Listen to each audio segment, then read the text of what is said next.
Welcome to Maulana Muhammad Ali Raza official YouTube channel. مولانا صاحب کے channel کو سبسکرائب کریں تاکہ ہر آنے والی ویڈیو سے باخبر رہیں۔ بسم اللہ الرحمن الرحیم۔ وما الحیاۃ الدنیا الا متاع الغرور، قال النبی صلی اللہ علیہ وسلم الدنیا سجن المؤمن و جنت الکافر۔ انسان اس دنیا کے اندر ایک گزرگاہ سے گزر رہا ہے۔ جب انسان اس دنیا کی امتحان گاہ سے گزر رہا ہے تو انسان کو بہت ساری مشکلات کا بھی سامنا کرنا پڑتا ہے۔ انسان کو بہت ساری مصائب اور مشکلات، تنگیوں کا انسان کا سامنا ہوتا رہتا ہے ان چیزوں سے، اور مسلمانوں کا بھی ہوتا ہے، کافروں کا بھی ہوتا ہے۔ کافر بھی اسباب کو اپناتے ہیں، مسلمان بھی اسباب کو اپناتے ہیں، لیکن ان دونوں میں فرق کیا ہے پھر؟ اگر مشکلات سے نکلنا چاہتے ہو تو آج اس بات کو غور سے اپنے دلوں میں بٹھا لو، مشکلات سے نکالنے والی ذات صرف ایک اللہ کی ذات ہے۔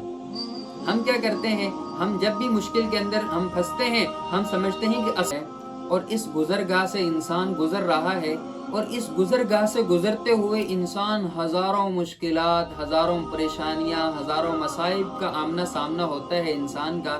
ظاہر سی بات ہے، ایک زندگی ہے انسان کو اللہ رب العزت نے جو عطا کی ہے، اس زندگی کے اندر اللہ رب العزت نے انسان کے لیے مشکلات بھی رکھی ہیں اور آسانیاں بھی رکھی ہیں، لیکن آسانیوں میں تو انسان کبھی کسی کو یاد نہیں کرتا، لیکن مشکلات میں انسان کو بہت ساری چیزیں یاد آتی ہیں۔ کافر بھی جب مشکلات کے اندر پھنستا ہے، وہ بھی اسباب کو دنیا کے اندر اختیار کرتا ہے، اور مومن جب کسی مشکلات کے اندر، مصائب کے اندر پھنستا ہے، یہ بھی اللہ رب العزت کو یاد کرتا ہے، یہ بھی اسباب کو اختیار کرتا ہے، لیکن ان دونوں میں فرق ہے۔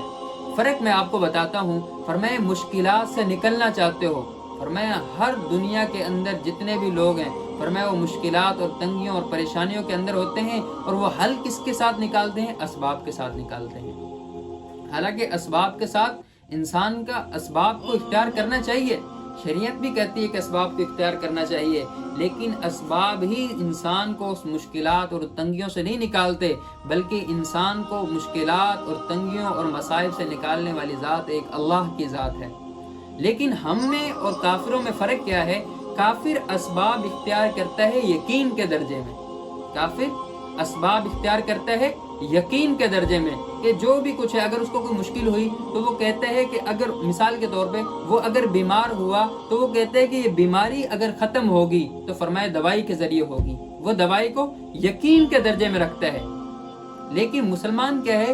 وہ پہلے اللہ رب العزت سے دعا مانگتا ہے، پھر اسباب اختیار کرتا ہے۔ فرمایا کہ وہ میڈیسن لیتا ہے، اور وہ اس بات کو کرتا ہے کہ یا اللہ اس میڈیسن سے شفا نہیں ہوگی، ان گولیوں میں شفا نہیں ہے، شفا دینے والی تیری ذات ہے، لیکن اسباب کے درجے میں اس کو اختیار کر رہا ہوں، شفا تو آپ کی ذات نے دینی ہے۔ یعنی ہم توکل اللہ پر کریں، لیکن اسباب اختیار کرنا کوئی بری بات نہیں ہے۔ آپ صلی اللہ علیہ وسلم سے ایک صحابی نے پوچھا، یا رسول اللہ، میں اپنے اونٹ کو ایسے ہی کھلا چھوڑ کر اللہ پر توکل کر لوں، یا فرمایا کہ اس کو باندھ کر؟ آپ صلی اللہ علیہ وسلم فرمایا پہلے اونٹ کو باندھ دو، اس کی حفاظت، پورے اسباب اختیار کرو اس کی حفاظت کے، اس کے بعد اللہ رب العزت کی ذات پر توکل کرو۔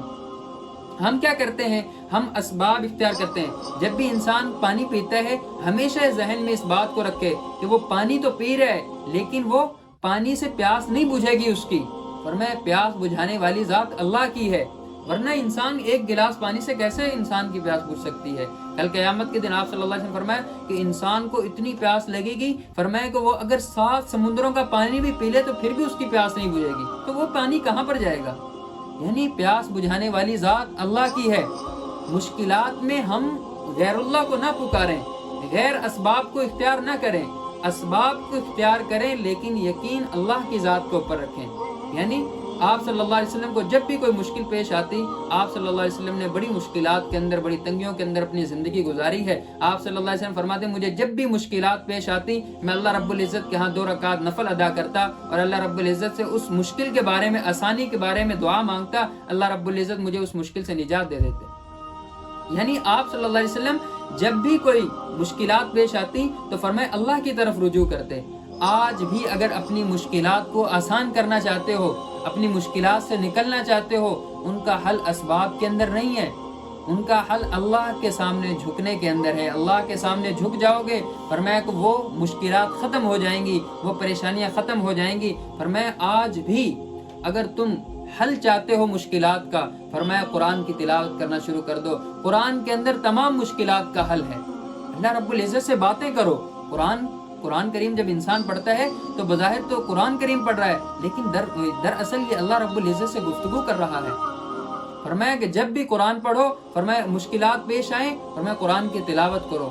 فرمایا کہ اس کے بعد نبی صلی اللہ علیہ وسلم کے طریقوں کو دیکھو۔ آپ صلی اللہ علیہ وسلم مشکلات میں کیا کیا کرتے تھے؟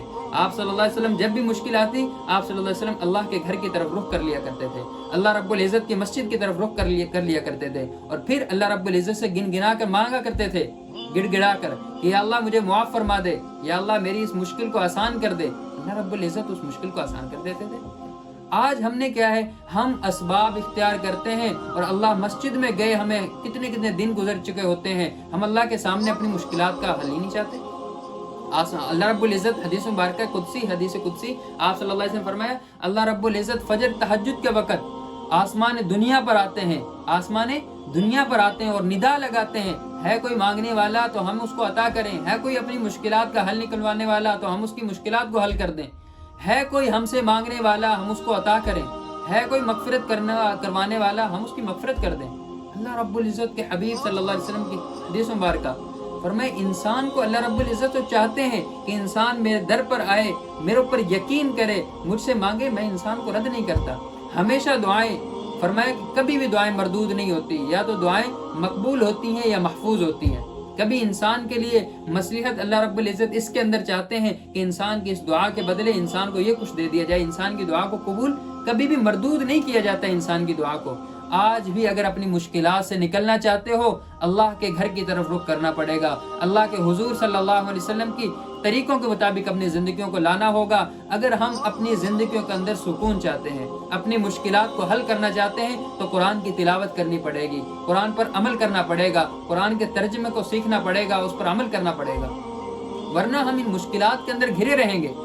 ہم کیا کرتے ہیں، ہم مسجد کے اندر نماز پڑھنے نہیں آتی، اولاد مسجد کے اندر نماز پڑھنے نہیں آتی، اور مشکلوں کے اندر پھنسے ہوئے ہیں، وہاں پر پیسے لگا رہے ہیں، کبھی کچھ خرید رہے ہیں، کبھی کچھ خرید رہے ہیں، کبھی ایسے کر کے دیکھ رہے ہیں، کبھی ویسے کر کے دیکھ رہے ہیں، لیکن مشکلات سے نکل نہیں جا رہا۔ حالانکہ مشکلات کا حل تو اللہ نے اپنے سجدے کے اندر رکھا ہے۔ انسان ایک سجدہ کر لے، ایک سجدہ، اور اللہ رب العزت سے گڑ گڑا کر مانگے، یا اللہ میری اس مشکل کو حل کر دے، یا اللہ تیری ذات کے علاوہ کوئی مشکلات کو حل کرنے والا نہیں ہے۔ اللہ رب العزت کے حبیب صلی اللہ علیہ وسلم کے طریقوں کو دیکھے کہ اللہ کے حبیب کیا کیا کرتے تھے جب مشکلات آتی تھی۔ اللہ کے حبیب سجدہ ریز ہو جایا کرتے تھے، اور اللہ رب العزت ان مشکلات سے نکال دیا کرتے تھے۔ آج بھی یہی طریقہ اپناؤ مشکلات سے نکلنے کا۔ آسان سا طریقہ یہ، قرآن پر عمل کرو، قرآن کی تلاوت کرو، 5 وقت کی نماز ادا کرو، نماز کے بعد فرائض کے بعد دعائیں قبول ہوتی ہیں، فرض نماز کے بعد دعا مانگو، یا اللہ میری اس مشکل کو آسان کر دے، اللہ رب العزت مشکل کو آسان کر دیں گے۔ زیادہ بڑی مشکل ہے، اور میں 2 رکعت نفل صلاۃ الحاجت کے پڑھو، اور اللہ رب العزت سے دعائیں مانگو، اللہ رب العزت کے سامنے اپنی مشکل کو رکھو، اللہ رب العزت ان مشکل سے نکال دیں گے۔ اللہ رب العزت ہماری زندگیوں کے اندر سے تمام مشکلات کو آسان فرما دے۔ اللہ رب العزت ہمیں اپنی زندگیوں کو آقا علیہ الصلوۃ والسلام کی سنتوں کے مطابق زندگی گزارنے کی توفیق عطا فرمائے۔ قرآن وہ کتاب ہے جو درس انقلاب ہے، سمجھ کے گر کوئی پڑھے تو نور علی نور ہے۔